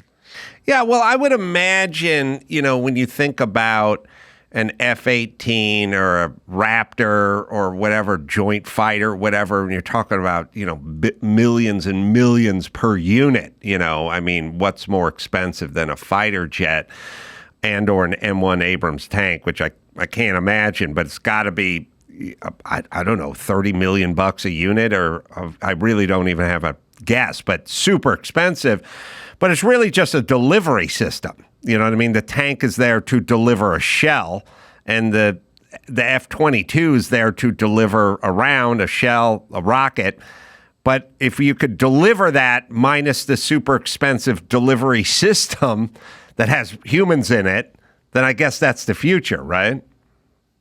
Yeah, Adam, those tanks are $10 million. Are they $10 million? 30, but still not cheap for being at risk for a $5,000 drone. Is it a $5,000 drone, or is it just significantly cheaper? Or we don't know. Maybe a $10,000 drone. It's somewhere in that range. Right. It's similar to the Iranians who sent these Shahed drones to Israel. We sent a bunch of our fighter jets to go shoot them down, and they did. And it was publicly released. We shot 60 AMRAAM missiles, which are $3 to $4 million a shot. So it doesn't scale well. But it goes deeper, Adam, than just the view of can something that's much cheaper do it than an expensive fighter jet. The battle plans and mindset that we have built our forces around, think aircraft carriers, expensive satellites, these fighter jets, are built for a world that's rapidly changing. And our men and women may not survive, life on a ship in that type of war. And so it's not that we don't need the exquisite stuff. It's just the balance is changing so fast. Are we going to respond quick enough?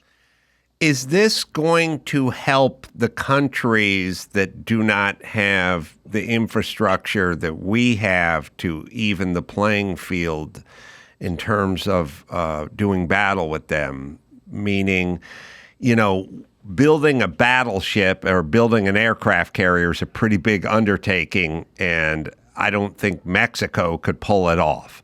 And there are many other countries that can't pull it off. And there are many other countries that can't do what we can do. But it sort of reminds me, once things went digital, then the prices came down. So it's like a lot of people couldn't afford a Rolex watch, but they could afford a Casio, which didn't have any moving parts. It was just technology. It was just digital, So is this shift from a technological standpoint going to help some of these countries that we just had military might over because of the numbers of ships and planes and so forth we had? Adam, it certainly could if we did nothing. If we just sat back and stayed in our former views of the world. I think the good news is, though, even this advanced technology, so small drones, AI, which powers all of this, was invented here in the U.S. first. It's just we were slow to really scale it, go after this big consumer market, right? There's the small drone market. We've basically given to one company called DJI, right? That's Chinese. They own 90% of the world's market. So it's really, I think, a question on what do we do now? We've seen what the future could be. Are we now going to act? And we've done it in the past. We did it in World War II, and we did it in the Cold War. Question is, will we do it again? Are the drones all propeller driven, or do they have jet drones yet? I know from the hobby of flying model airplanes, which I did for a while, they have a turbine jet engine. It's the size of a thermos. It's small, but it sounds like a jet. It burns Jet A. It is a jet, and it'll make a model jet plane go 300 miles an hour. They're also expensive, and there's a lot more to them than a prop plane. But I've seen prop stuff, but I haven't seen jet and or other propulsion systems on drones.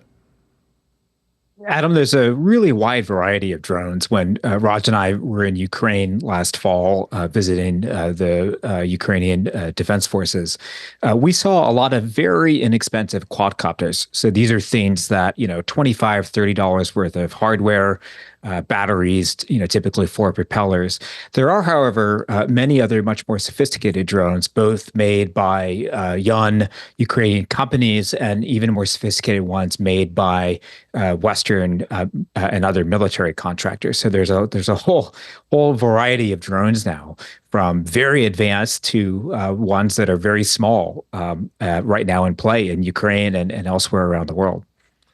And so I guess whenever there's an advancement, then the next advancement comes on the other side. So somebody invents has fighter planes in World War II, and so we invent a ball turret gunner because we need to try to defend the plane against the Messerschmitt. So there's going to be a lot of defenses, I'm guessing, on ships, especially for these kinds of drones that skim the top of the water and have, lots of firepower in them. We're going to have to start taking those things out. I mean, I guess you brought up kamikaze drone, and that's kind of World War II when the planes were just dive bombing the ships. It's just as much flak as they could put out there is what they did. But I imagine there's going to have to be sort of drone-specific countermeasures now. And M1 Abrams are probably going to start working on a drone-specific countermeasure. Is that correct? Absolutely. I mean, it's a cat and mouse game. And that's, as you described, been always the case in war. I think what's different now is just how fast it changes. So the Ukrainians have drones to attack Russian fighters. Well, the Russians start doing GPS jamming. Then they use other types of electronic warfare. And then the Ukrainians figure out a way to navigate by using little cameras. And then the Russians come up with something else. It's just happening so fast. These changes we used to measure in months or years, now they're measuring in days and hours. So it's like a whole new paradigm of like, how do you respond so quickly to changes on the battlefield? We've never had to do it this quick. Yeah, the tank got rolled out in World War I and is not so different than the M1 Abrams tank you see today. I mean, ostensibly, it's the same principle. So stuff took a while, and now it's fast. What's your take on Ukraine? What was the feeling there on the ground? We've been caught up in a lot of Biden and Trump and everything here. I haven't really heard that much Ukraine news, but what's your kind of take on it? Well, Adam, I'd say a couple things for people like me and Raj that have also served in other conflict zones. What's interesting about Ukraine is that the violence there is really quite concentrated around the front itself. And so for the most part, people can go on living their lives in the big cities, going out to dinner, walking around, with the exception of occasional Russian air raids. The second thing that was just remarkable is just how much innovation we saw. Essentially, most Ukrainian men who would ordinarily be drafted but have maybe a computer science background or an engineering background are going to work either in one of the military's own innovation units or for an affiliated company that's creating drone or counter-drone equipment. So it was fascinating to meet that whole economy of innovators. And then the third thing I'd say that I think struck both Raj and I is, it's one thing to read about the conflict, through a newspaper, but obviously when you meet the people that are involved in it and you learn more about their own losses, you're reminded of just what it means for there to be a land war on the border of NATO and Europe. And I guess it's going to serve as a kind of petri dish that's going to move this whole process forward because it's battlefield tested, literally just drones. And, if in times of peace, you don't really get the field test of how all this stuff really works and how effective it is. And we may not have known about the M1 Abrams, kamikaze drone had this conflict never broken out. So I guess with each conflict, it moves the technology ahead fast. as well, for good or for bad, correct? Yeah, absolutely. In fact, the organization that Chris and I used to run, called the Defense Innovation Unit, which is basically the Pentagon's, embassy and outpost here in Silicon Valley, has been charged with a program called Replicator, which is how do you get a lot of little drones, cheap, in the air, on the ground, on the water, underwater, fast and out into the hands of warfighters. So there's some reaction from the Pentagon that's seeing this. I just hope we do it at scale. We get enough of them. Yeah, and what, we've talked about, God, I guess it was Reagan who was talking about Star Wars and a defense, missile defense network, kind of Iron Dome-esque, and everyone made fun of him. But they made fun of him when he told Gorbachev to tear down the wall. They just made fun of him. I'm from California, so maybe that's how we just made fun of him. But sounds like maybe he was onto something, but I don't know. Like, are we looking at some sort of Iron Dome-y missile defense? If Vladimir Putin goes nuts and hits the button, what's our plan? Is that something we're talking about? Yeah, I think, the drone world, as you said, will need a different type of defense. So we had a whole set of defenses, the Star Wars initiative from the Reagan era and countless others since, of how do we stop big ballistic missiles to target the U.S.? Could be the Russians, it could be a rogue reactor like North Korea. Okay, now we got drones. They're smaller, they're cheaper. Instead of seeing a dozen of them, maybe we're going to see 1,000 of them. So we're going to need a defense, but it's going to look different, right? You can't shoot a multi-million-dollar missile at a $10,000 drone, that will bankrupt us. So right. I think these things are being figured out. There's young companies in the Valley working on it. There's programs in the Department of Defense. Israel's working on things. It's really a seminal moment, though, in this battle of democracy versus autocracy. And when you see these futuristic movies in the battlefield, and you do see all the drones and all that kind of stuff, like I used to scoff a lot at the movies about, oh, that's never going to happen.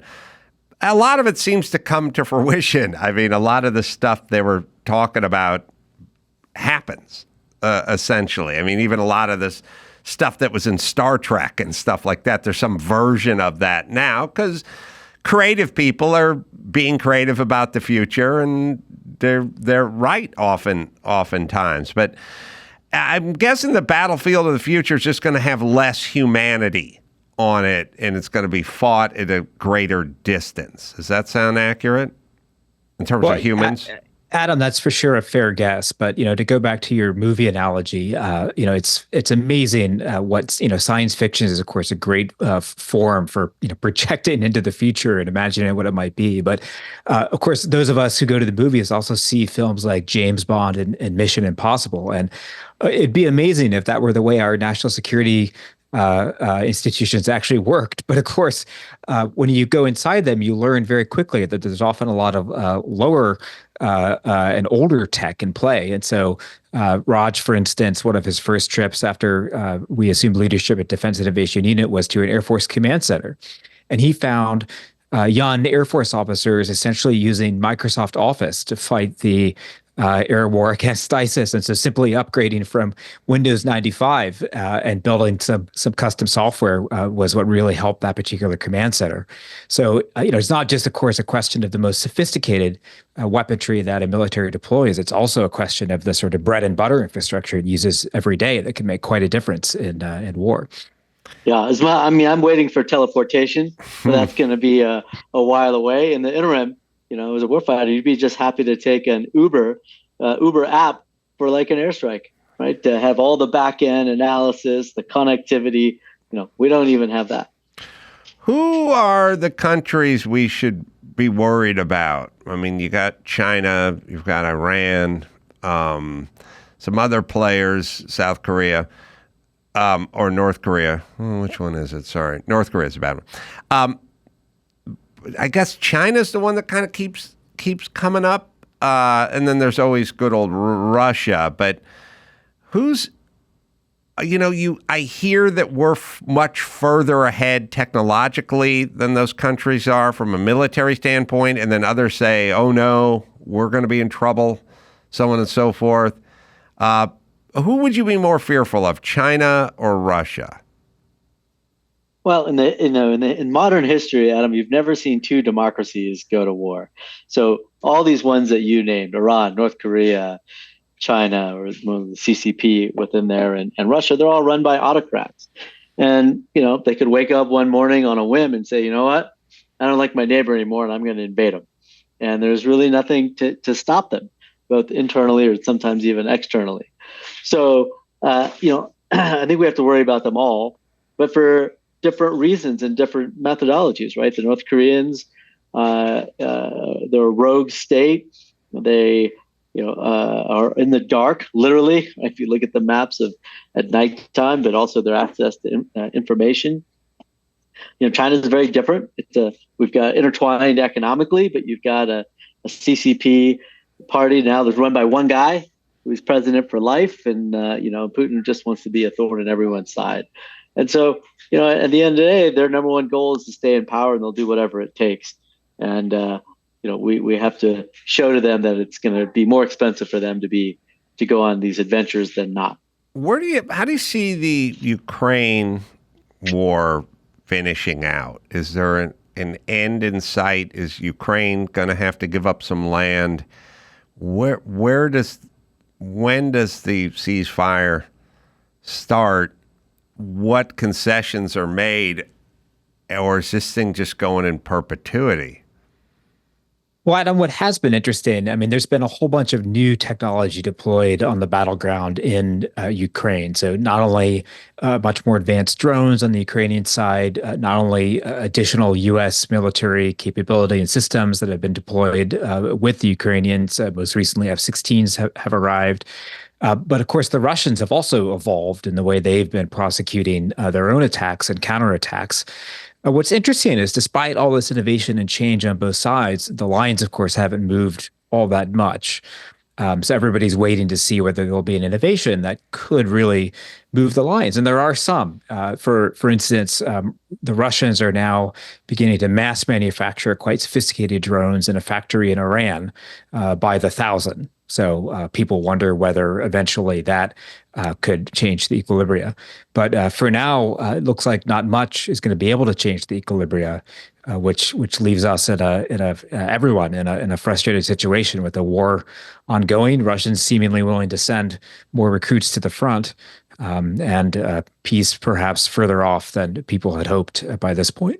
Are most drones sort of, as you said, kamikaze drones, or are they fire and come back to base drones?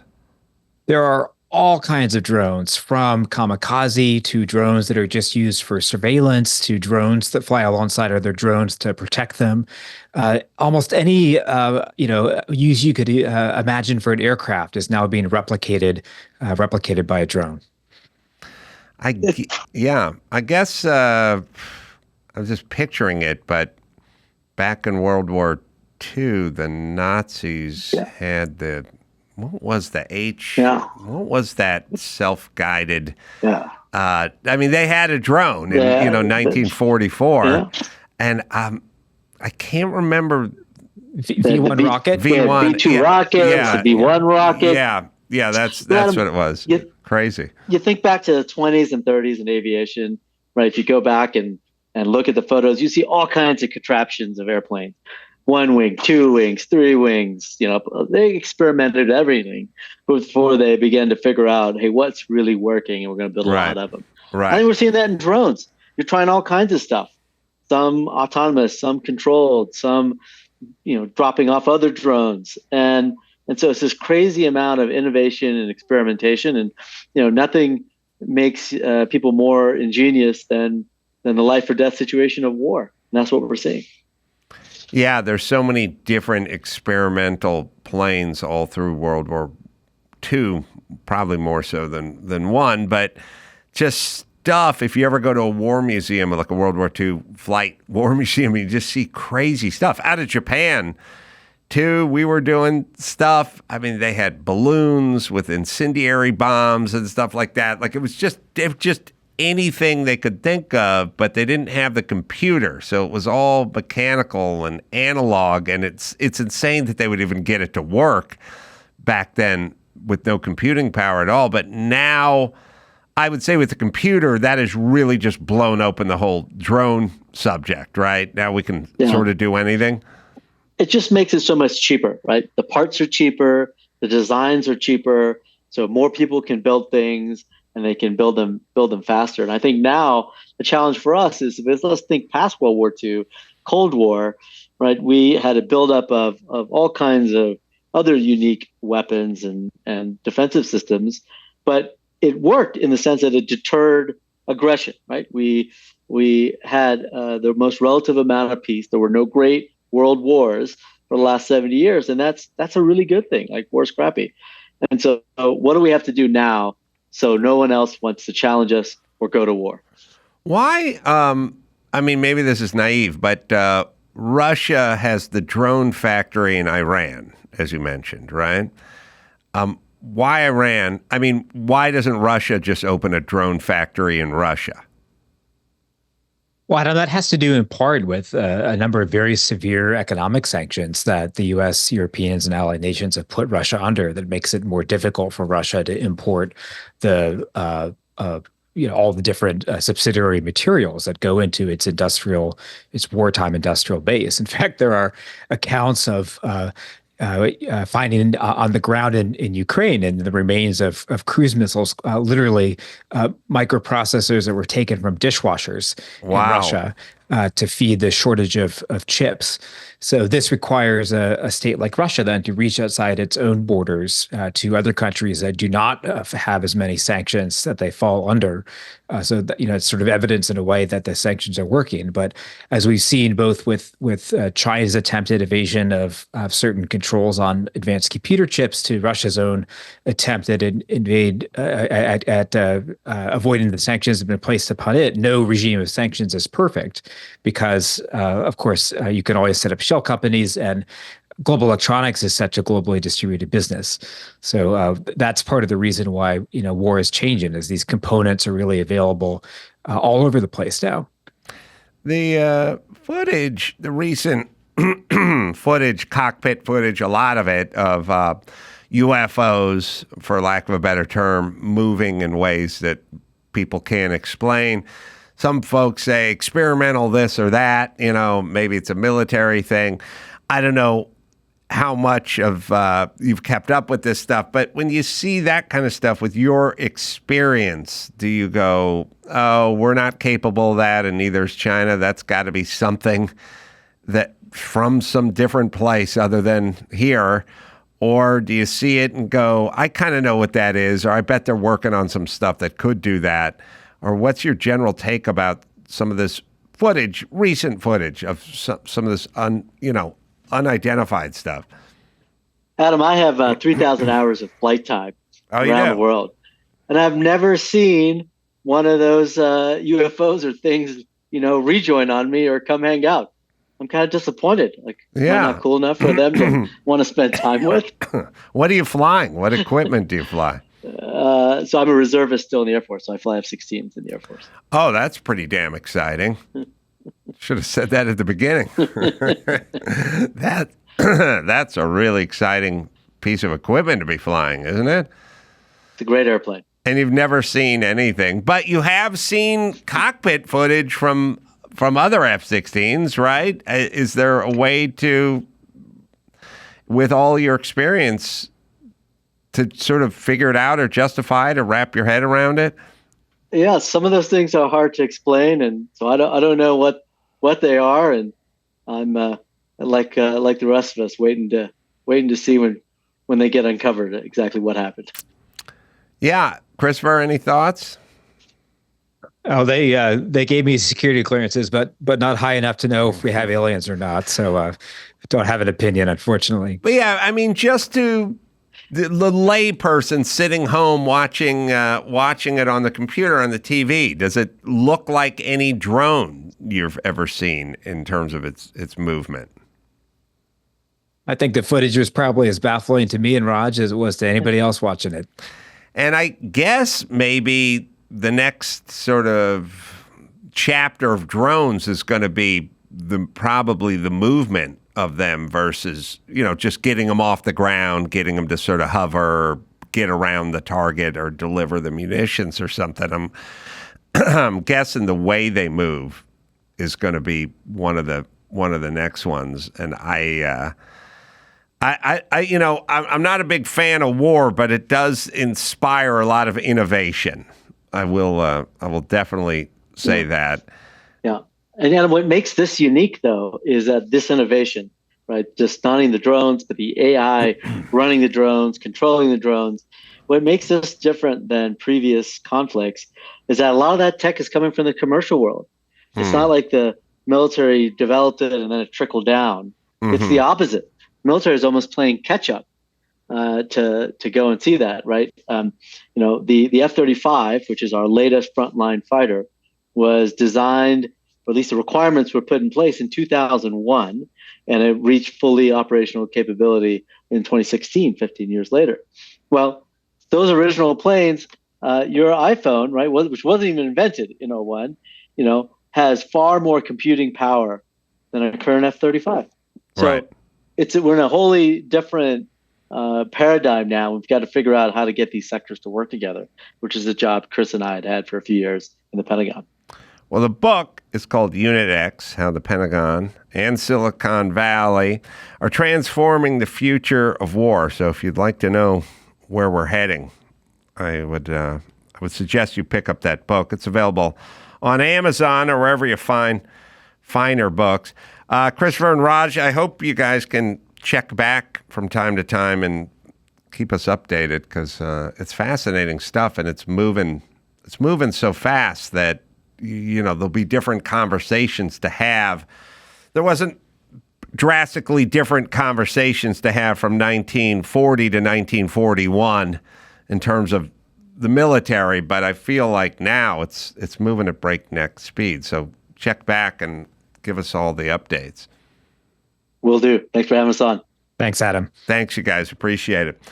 All right. I'm going to be tomorrow night at Jimmy Kimmel's Club in Vegas doing 2 shows over there. And then Reno at the National Automobile Museum. I'll be there with Patrick Warburton doing a couple of shows, or one show, I should say, on Friday. Come on out. Say hi. See all the Paul Newman race cars. And go to amcrow.com for all the live shows. Until next time, it's Adam for Christopher and Raj and Erica and Jason saying mahalo.